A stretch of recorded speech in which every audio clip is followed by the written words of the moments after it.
Ashama akkam jirtan kabajamtootaa fi jaallatamtoota keenya egaa guyyaa irraantanaa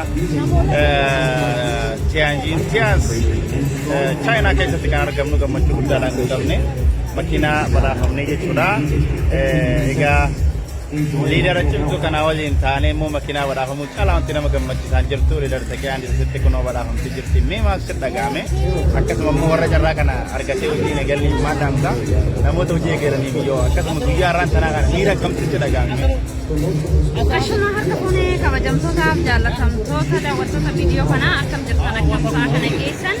Egaa guyyaa irraa kana egaa akkuma beekamu hundeeffama dhaabbata keenyaa waggaa 29ffaa isaa kabajuudhaaf gara dhaabbata keenyaa biyya Chaayinaa magaalaa Tianjinitti argamu keessatti kan argamnu yeroo ammaa kana namoota akkuma argaa jirtan duubatti argaman daraasha guutuudha jechuudha.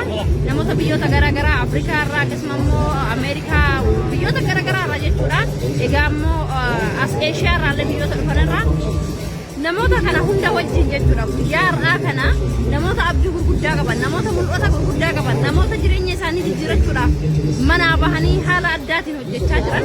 Egaa kaa guyyaa har'aa kana konkolaataa fudhachuu danda'anii jiru akkasuma immoo egaa badhaafamuu danda'anii jiru jechuudha. Gama maaliitiin gama Viillaa Awaardiinis badhaafamuu danda'anii jiru.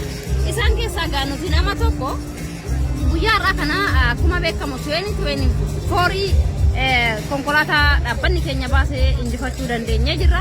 Har'a ammoo akkuma argaa jirtan jechuudha kennaa kabajaadha jechuudha konkolaataa wajjin. Asirratti akkuma argaa jirtan fakkii konkolaataa Tianjin Electric Car Award kan jedhu jechuudha. Kennaa kabajaadha. Charmaan irraa argachuu dandeenyee jirra. Hundeessaa dhaabbata keenyaa irraa argachuu dandeenyee jirra. Kanaafuu isinillee ni dandeessu. Keessumaa dhaamsan qaba warroota biizinasa kana eegaltanii hojjechaa jirtaniif warroota shakkiidhaan biizinasa kee sirriitti xiyyeeffannoodhaan hojjechaa hin jirre jechuudha. Maaliif namoonni hedduun biizinasa isaa shakkiidhaan keessa jira. Biizinasa keessa kaayee miila takka kophaa ala kaayee jira. Maaliif yoo xiqqishuu si waa chaalenjii wayiitti dhufte gara duubaatti deebi'uudhaaf akkas yoo taate badhaafamuu hin dandeessu, akkas yoo taate injifachuu hin dandeessu. Biizinasa kee onnee guutuudhaan, sammuu guutuudhaan, qalbii guutuudhaan, fedhii kee guutuu itti kennite biizinasa kee yoo hojjette iddoo guddaa gahuu ni dandeessa. Milkaa'uu ni dandeessa.